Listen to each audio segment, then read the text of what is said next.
Mga biday, sa magandang oras po sa lahat. Welcome po sa aking channel. Nako, umani ho ng batikos po, ano, mga kabida. Ito hong naging pahayag po ni dating House Speaker Martin Romualdez, ano, mga kabida, na siya po ay tahimik na nagtatrabaho. Inuuna po daw niya, mga kabida, yung kapakanan po ng ating mga kababayan, ano, naglilingkod po siya na hindi ho maingay, ano, mga kabida.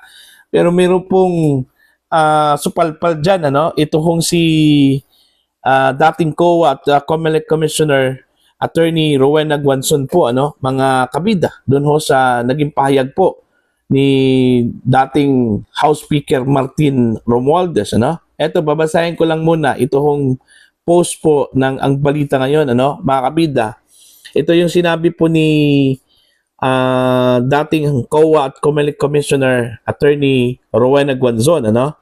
Hindi maingay, naglingkod dahil tahimik na nagnanakaw ng bilyon, mga kabida.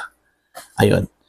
Eto, babasahin ko lang po ang full text po ng balita, ano? Ng Ang Balita Ngayon, ano po, mga kabida. Ayun po dito, hindi maingay, naglilingkod. Sa naturang post, ipinakita ang imahe niyang nakangiti, kalakip ang mensaheng inuuna raw ang pagsiservisyo sa kapakanan ng mamamayan kaysa pagpapugi sa kamera. Ayan. Maging si dating COA at COMELEC Commissioner Attorney Rowena Guanzon ay hindi nag-atubiling basagin ang mensaheng ipinapakitang tahimik na paglilingkod. Ayon kay Attorney Guanzon, hindi maingay maglingkod dahil tahimik na nagnanakaw ng bilyon-bilyon. Dagdag pa niya, 3 taon nakakatanggap ng maleta na hindi natin nalalaman. Ayan, mga kabida. Actually, baka ang tinukoy po ni Attorney Guanzon dito yung ibinahagi po, mga kabida, no, ng witness po ni Senator Rodante Marcoleta sa Senate Blue Ribbon Committee, ano? Ito hong si dating Marine Master Sergeant Gutesa, no, mga kabida, na meron po siyang personal knowledge kung saan po ay siya daw nag-deliver po ng mali-malitang pera po, ano, na nagkakahalaga po ng 50 million pesos po, ano, mga kabida, bawat maleta na kanyang i-deliver po doon ho sa bahay ni dating House Speaker Martin Romualdez, di umano, ano, mga kabida. Ang sagot ni Guanzon ay nagsilbing boses ng dismayado at nagdududang publiko na nasa likod ng katahimikan, maaring may itinatagong ingay ng katiwalian ang mga nanunungkulan at hindi na sapat ang mga poster ng service, kundi sinasabayan naman ito ng mga tanong at aligasyon ng pandarambong. Ayan. Yun po, mga kabida. Binasag po yung trip po ni dating House Speaker Martin Romualdez po, ano, ni Attorney Rowena Guanzon. Nung sinabi daw ni Speaker Romualdez, mga kabida, na tahimik po siyang nanunungkulan, mga kabida. Okay? At inuuna ang kapakanan po ng mga mamamayan. Sa kabila po ng mga aligasyon, paratang, mga kabida, issue po ng corruption, dyan po sa House of Representatives, ano, mga kabida, nakuha pa pong bigyan po ng parangal, ano, kilalanin, mga kabida, ito hong si dating House Speaker Martin Romualdez, ano, dahil sa kanyang magandang ambag, contribution, ano, mga kabida, dyan po sa House of Representatives, ano po. Alright? Eto, babasahin ko lang po ito hong article po ng Ang Balita Ngayon, ano, mga kabida. Romualdez binigyang parangal ng Kamara dahil sa kanyang naging kontribusyon, ano, mga kabida.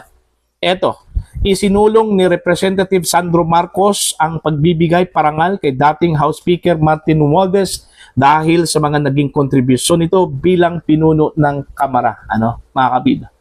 During his speakership, by the way, ano po yung mga magagandang nagawa ho ni Romualdez, mga kabida, no?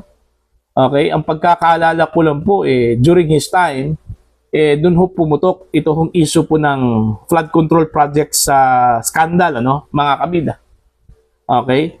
At hindi pa po yan nagtapos, ano? Kasi ho, during his time, okay, ang dami hong controversy po na nangyari ho mga kabida, no? Katulad na lang po doon ho sa issue po ng pagkuha ho ng pondo ng PhilHealth, ano? Mga kabida, at inilipat po doon ho sa National Treasury, ano? Yung PDIC funds na umabot po ng 107 billion pesos. Yun din yung nangyari po, ano? Mga kabida, kinuha at inilipat sa National Treasury. Okay? May mga pondo na supposedly taon-taon po ibibigay mga kabida, just like sa PhilHealth, ano? Meron po tayong batas, ito hong syntax law na nagsasabi ho mga kabida na kailangan po taon-taon maglaan po ang gobyerno ng pondo na kukunin mula sa taxes na nakuha po mga kabida mula sa inumin, mula sa sigarilyo at iba pang mga bagay na nasa ilalim po ng syntax law, ano, mga kabida, para ho sa kalusugan, at dyan po ibibigay sa PhilHealth taon-taon. Eto, tuloy po tayo, ano? Ayon sa House Resolution number 287, kinilala ang naging ambag ni Romualdez sa kanyang napakaganda umanong pamumuno sa House of Representatives. Take note of the term, napakagandang pamumuno mga kabida, ano?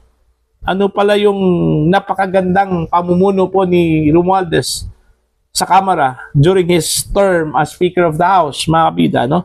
Eto, sa ilalim po ni Romualdez, nakapagtala ito ng 13,971 na panukala, habang nasa 1,597 naman ang inaprubahan, ano, mga kabida. Alright? Proposed bill ito, mga kabida, no? Dagdag pa ni Marcos, nasa 95% din ang priority bill na matagumpay nilang naipasa, mga kabida. So, yun po, no? Numbers lang po pala yung magandang nagawa po ni Romualdez, ano?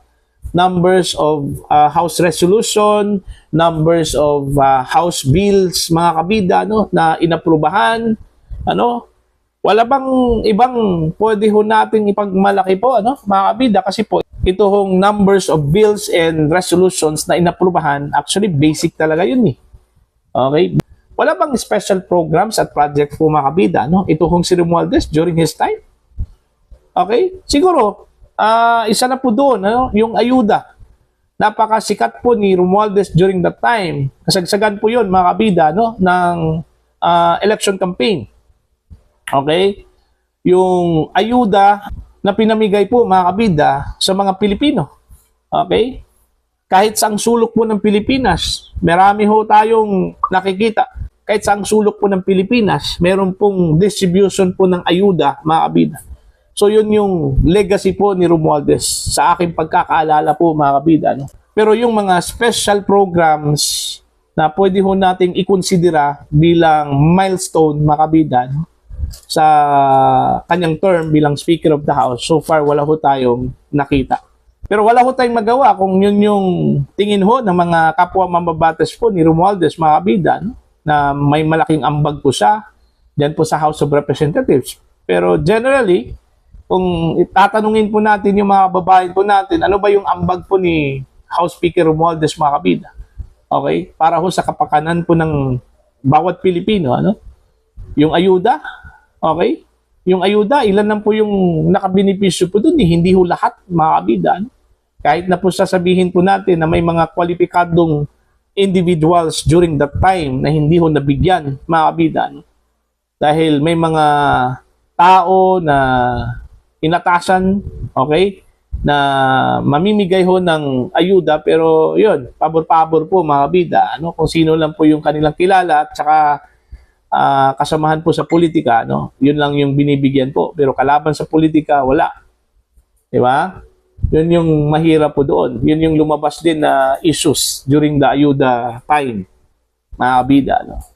So anyway, karapatan po yon ng mga mababatas po, mga kabida, no? Kasi yun lang po eh, hindi lang talaga nag-sink in, ano, yung pagbigay ho ng parangal, ano, mga kabida, ng House of Representatives kay dating House Speaker Martin Romualdez. Anyway, congratulations kay Speaker Romualdez dahil ho sa parangal na yan, ano, mga kabida.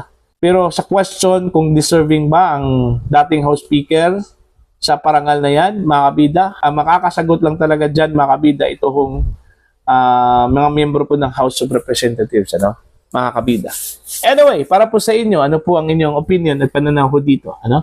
Sa pagbigay ho ng parangal, pagkilala ho kay dating House Speaker Martin Romualdez sa kanyang napakagandang ambag daw, mga kabida, yan po sa House of Representatives during his term as Speaker of the House. Please comment down. Sa mga hindi pa po subscriber sa channel, please subscribe, just click the subscribe button, click the notification bell, click all para updated po yung mga kabida sa aking mga uploads. Maraming salamat po sa inyo lahat.